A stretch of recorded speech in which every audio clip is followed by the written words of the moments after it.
Thank you very much. And ladies and gentlemen, dear friends, welcome to the first annual State of the Innovation Union Convention. And thank you to Mara Gagan-Quinn, for having set up this very important event. I know how much work is needed for such an event, and I know the enthusiasm with which Mara and her team worked for this event to take place.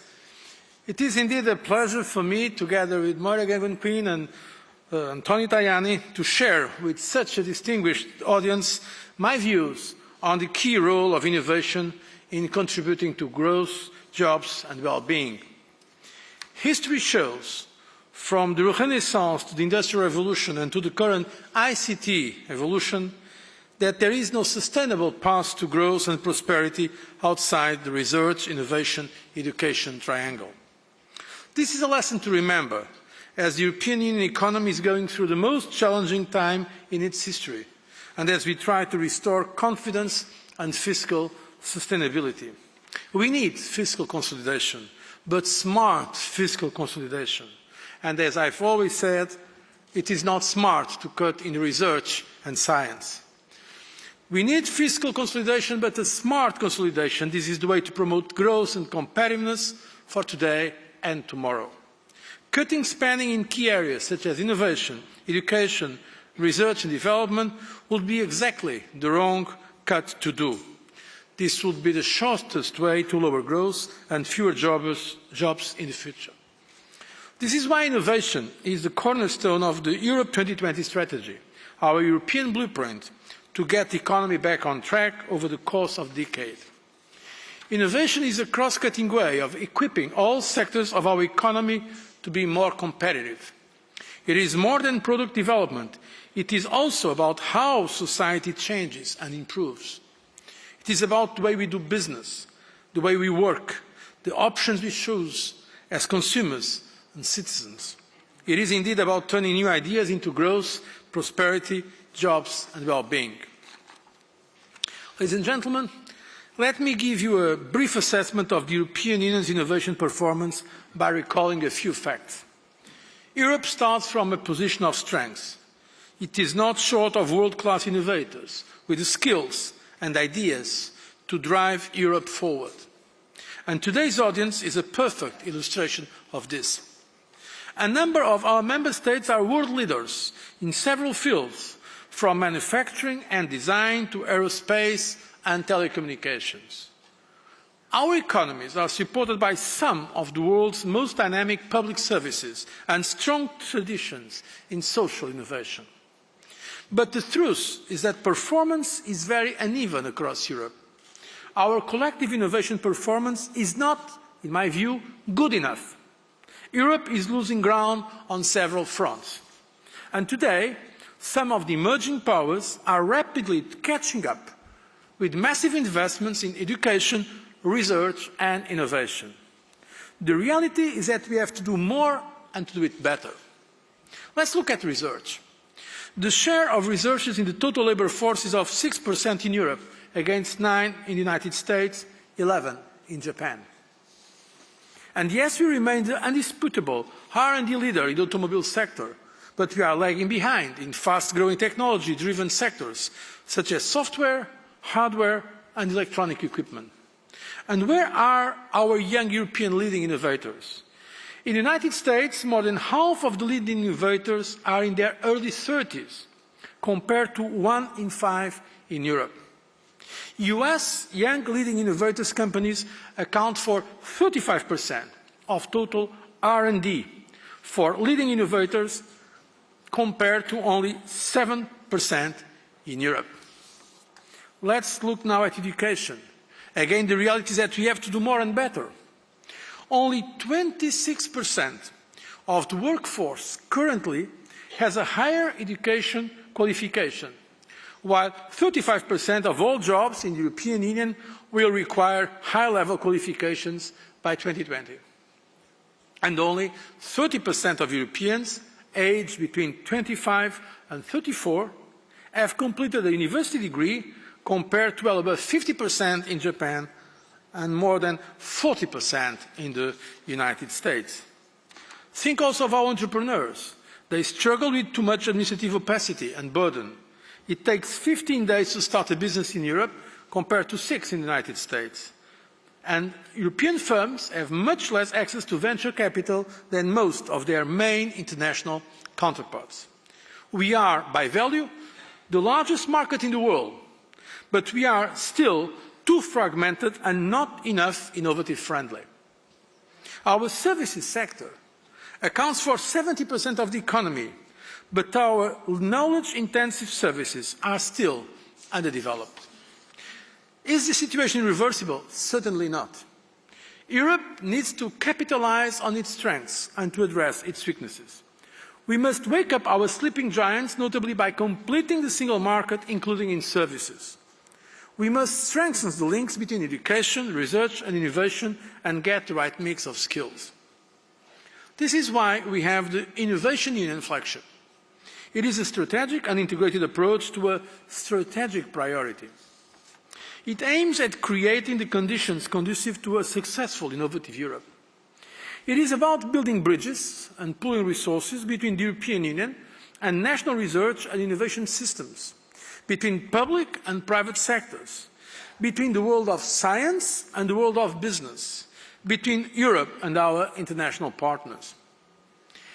It is about doing more, better and faster, by removing the bottlenecks for innovative ideas to be turned into products and services that create growth and jobs. It is also about promoting excellence by training, attracting and retaining the best and the brightest from Europe, but also from outside Europe. So where are we 1 year on the Innovation Union? Overall, good progress has been made. First, on building bridges and pooling resources. Health and ageing is certainly one of the main societal challenges faced by all European countries and where action at European level can bring clear added value. The pilot European Innovation Partnership, Active and Healthy Ageing, by creating synergies between European, national and regional levels, is turning this challenge into opportunities. Opportunities for citizens to live independent and healthy lives for longer, and for healthcare companies to expand the market of innovative products and services targeted to this growing segment of the population. Another good example is the European Institute of Innovation and Technology, which I took the initiative to create during the first mandate of my Commission and which was launched in 2008. Today I am happy to say that the EIT has successfully reached its core objective by bringing together higher education institutions, research organizations and businesses in new types of partnerships, operating so far in 3 areas: sustainable energy, climate change and ICT. Secondly, the Innovation Union is making progress on doing more, better and faster. Europe needs more affordable patents. The Commission has tabled proposals for the creation of a unitary patent protection. This will reduce the costs of patenting by 80%, and I call for a political agreement on these proposals this month of December, before the end of this year. Frankly, after 30 years of discussing this issue of a community patent, it's time to get it approved. We also need to use public procurement more strategically. With around 20% of EU GDP in 2009, public procurement has a huge potential to pull European innovations to the market. To exploit this potential, we will soon present a proposal to simplify the public procurement framework, which will include concrete, innovation-friendly measures, such as a new procedure for buying innovation and the facilitation of joint procurement across borders. We are also working on faster standard setting. We have presented a standardization package to modernize and speed up standard setting by 50%. For a better access to capital, we are creating a single market for venture capital funds so that they can easily raise capital across Europe and better invest in European SMEs through a simple, single registration in its home member state. This is a critical point. I think most of you can agree on that, where in fact we are lagging behind compared to some of our international partners. And the way to do this is precisely to have in mind the SMEs, because something we should never forget is that companies, before they get bigger, they are small. And that's why we need to invest on those new companies so that we can attract also young people from Europe that are not yet so much committed to these areas as in some of our partners. So some regulation is coming now soon, exactly targeted for this objective. Finally, the new cohesion policy and new common strategic framework for research innovation, Horizon 2020, will also contribute to this overall process to do more, better and faster. Both will enter into effect in the next European budget period to start in 2014. By bringing together all the main research and innovation instruments at European level, the Horizon 2020 framework, adopted just last week by the Commission, will drastically simplify the rules governing EU funding and will be key to foster an excellent research base. It will focus on major societal challenges and on industrial competitiveness as well. We have proposed, we still have to convince the Member States, and for that we count on your support, we have proposed to dedicate 80 billion euros to research and innovation funding. That is an increase of 46% for this new framework programme. It clearly shows that innovation is really one of our highest priorities. And let me tell you that innovation in this Horizon 2020 programme is not just about the amount of money that is much more ambitious than in previous programmes compared to the 7th framework programme. It is also about management and also the way of its concept, namely in terms of reducing the administrative burden. We have been very often in contact with the scientific community. Of course, Moira Geoghegan-Quinn, that's part of her daily job, but I also, whenever I can, I visit universities all over Europe or centres of research, and one complaint we have been receiving from many scientists is the administrative burden in terms of all this process. I think now we are offering a much better, more simple, and much more rational way of dealing with European institutions when it comes to this kind of funding. So this is a concrete way of reflecting in our proposals the concerns of the scientific and, by and large, of the innovation community. These priorities are also reflected in our proposals for the new structural funds. The new structural funds, including the cohesion funds, will have an important accent also in terms of innovation. And we are now defining the structural funds, including the cohesion funds, not in the old ways of assistance, with a culture of entitlement, where because you come from a poor region, you believe you are entitled to have some money from the European Union, but also making that conditional on programs for the modernisation of those regions, including through innovation, including with partnerships negotiated between the regions and the European institutions so that they can get funding for developing research, innovation, and also have access to the more important and innovative aspects of the knowledge economy. The third aspect, where I think we are making some progress, is on promoting excellence. Exchanges of ideas and best practices are key to foster excellence, and here an important objective is to complete the European research area by 2014. We should have by then a real single market for knowledge, research and innovation. I believe that we are on the right track, but our efforts cannot relent. This idea of excellence is now well known also and supported by the scientific community, namely through the excellent work done by the European Research Council. Ladies and gentlemen, before concluding, let me mention an innovation also in the Commission. I am pleased to announce that I have appointed Professor Anne Glover to the post of Chief Scientific Advisor, a new position created in the Commission. Professor Glover, a distinguished biologist, is currently the Chief Scientific Advisor to the Scottish Government. She will provide me with scientific advice as well as updates on major scientific and technological developments which may have an influence on European policies. She will act also as a bridge with the scientific community to ensure that innovation fully contributes to our smart, sustainable, inclusive growth, we must communicate more and better on new scientific developments and new technologies, on their benefits for the society and also on their risks. A good public understanding of such complex issues is key to dismiss possible misperceptions and anxieties and to guarantee social acceptance of innovation. And indeed, more than acceptance, openness to innovation. And a conference such as this one today plays a key role in this regard. With all the outstanding innovators and thinkers here today, I'm sure we will get many good ideas to advance our innovation union. Ladies and gentlemen, Jean Monnet, one of the founding fathers of the European integration, once said, and I quote, "Those who decide not to start any enterprise because they are not assured that things will move in conformity with their plans are condemning themselves to absolute immobility."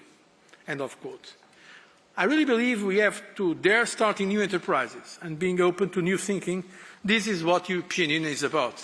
The stakes are high. Innovation is nothing less than our capacity to create the future we aspire to. And I am happy that we will now celebrate the winners of our Women Innovators Award. They are perfect illustrations of people who dare thinking differently and pursuing their ideas. This award is also an encouragement for more women to follow their steps. If you are serious when you speak of transforming Europe into an innovation union, we cannot waste any talent. All your talents are needed, and I think I can say I can count on all of you. I thank you very much for your attention. Thank you.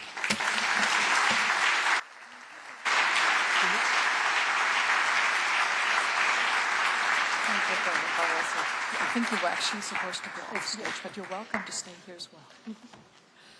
So thank you so much, President Barroso, for this very forceful call to redouble our efforts to kickstart innovation through more investment in education, entrepreneurship, through excellence in science and research.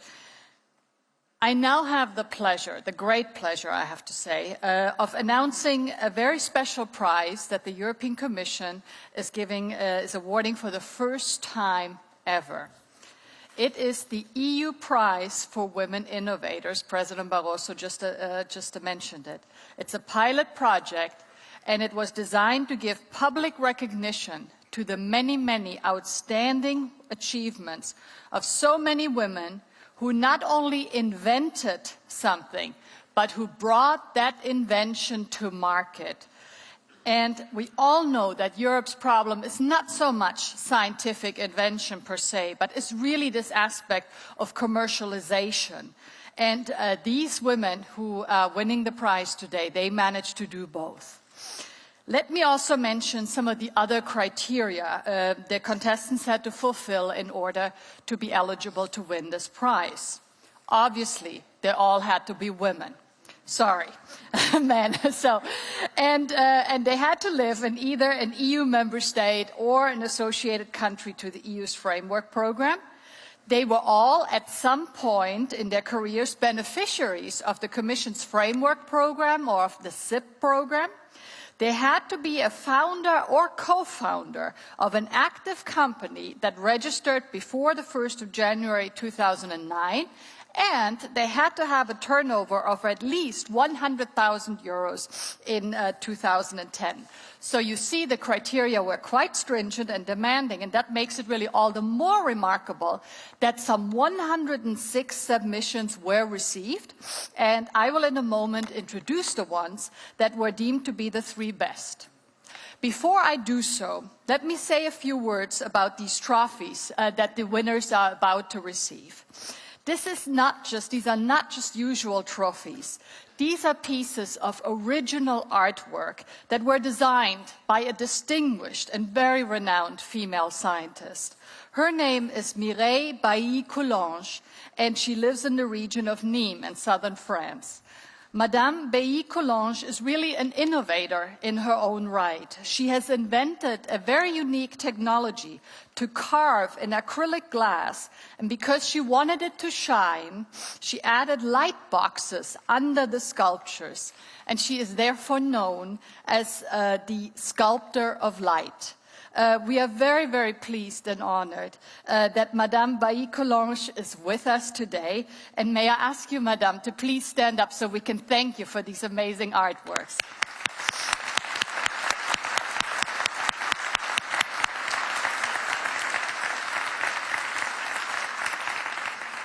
I just want to mention this so that we see that innovation can really take many, many forms, and you are certainly an innovator in your own right. But now, ladies and gentlemen, to the stars of this session, and that's, of course, our 3 winners. And we are starting with the third prize. The third prize, which includes prize money of 25,000 euros, goes to Ilaria Rosso from Italy.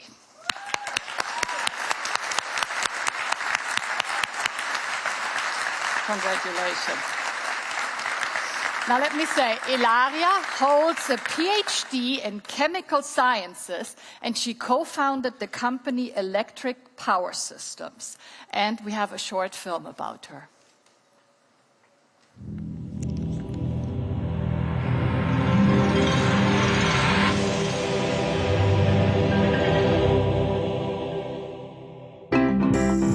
The idea is to use a clean power source, hydrogen, to produce electricity.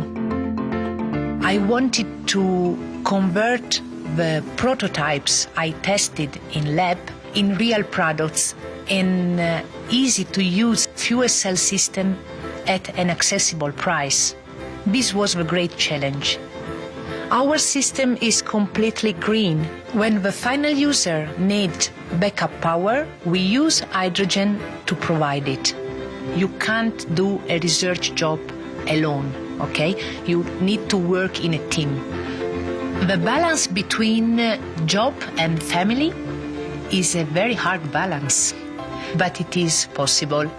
It is a matter of a good organization, a very careful management of time, and the help of other people. You never stop to learn. You can't be bored by science at all. There's always something you need to understand better. I'm currently very happy to learn every day.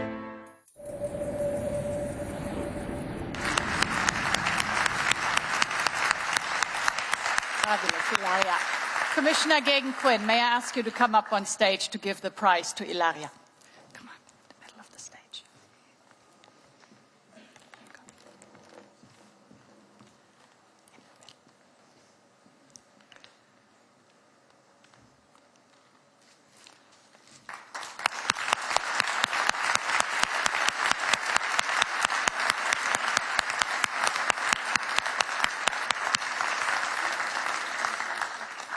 Well done, Ilaria. Please take your seats. Now, the second prize, which includes prize money of 50,000 euros, goes to Fabienne Hermite from France.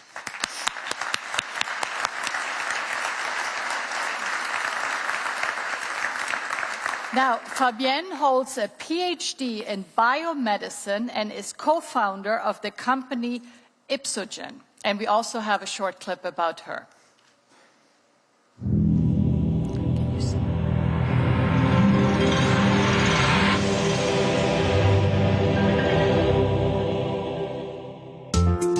I wanted to do something in health science, but closer to patient care and far from rats and mice. We have developed very useful assays that were not existing before in oncology to help the management of cancer patients. What is new now is that we have developed standardized reagents to report results on a common scale for all countries and all patients in the world. We are part of the European Leukemia Network, and it allows us to standardize our assay and have access to cohort of patients in order to validate our assays. At Ipsogen, we are 70% women. We have arrangements to allow women take care about their children. It's the same for men. But the biggest challenge is to find a work where you like what you do. And for me, it's still very interesting to understand a new pathology and to learn about a new disease. And that is part of the interest that I have in my work.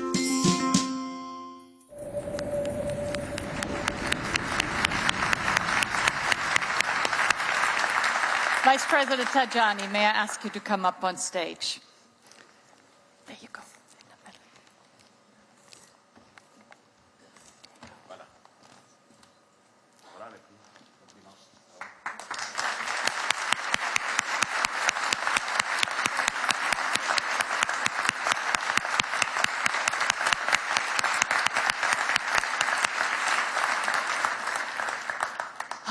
And I know the excitement is just it's too great. Now comes the first prize.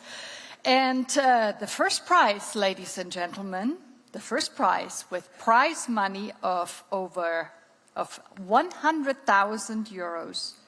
The first prize goes to Gitte Neubauer from Germany.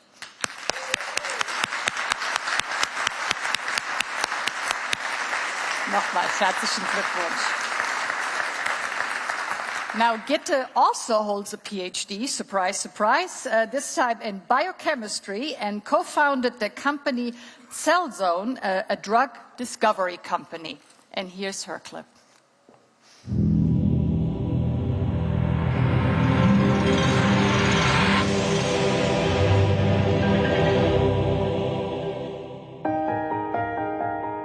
For me, it was very clear already when I started studying that I wanted to do research.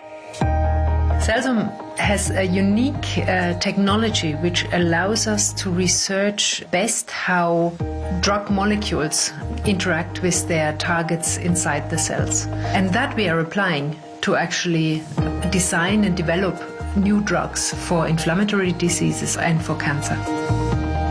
Founding a company is really an exceptional opportunity to realize your own ideas and to have the freedom to really change the way you do research.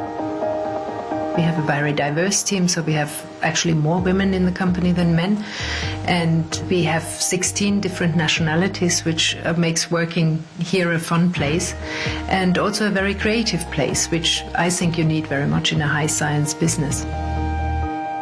My family keeps reminding me of a good balance between family life and work life. Knowing that I won this award has given me a big boost, of course, also in self-confidence. And this is really, I think, a great encouragement to keep stepping outside your comfort zone, to do new things and really push things forward.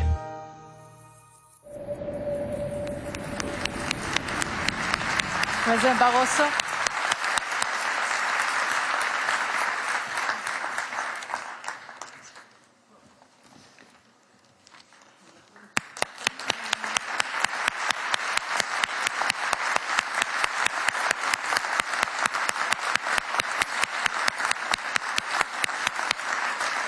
Now the other prize winners will join for a group photo. President Barroso, can you go in the middle?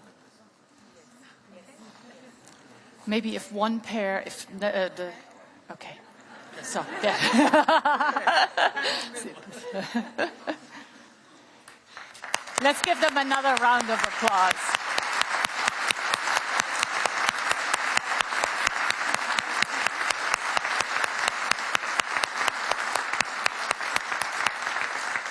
Fabulous. Thank you so much. I think you all energized us and you really put a face onto innovation and research. Thank you so much.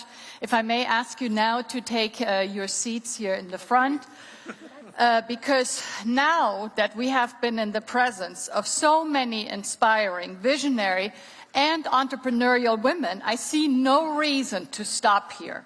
So let's continue honoring, listening, and learning from female leaders who have made it all the way to the top.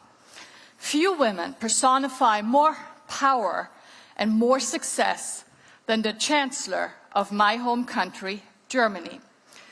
But Dr. Angela Merkel is, of course, not only head of government, of the EU's largest economy. She is also, and some people may not know this, she is a trained physicist and a PhD, holds a PhD in quantum chemistry.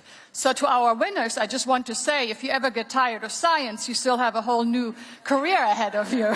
So Dr. Merkel has kindly agreed to address the Innovation Convention today in a video message. Let's hear what she has to say.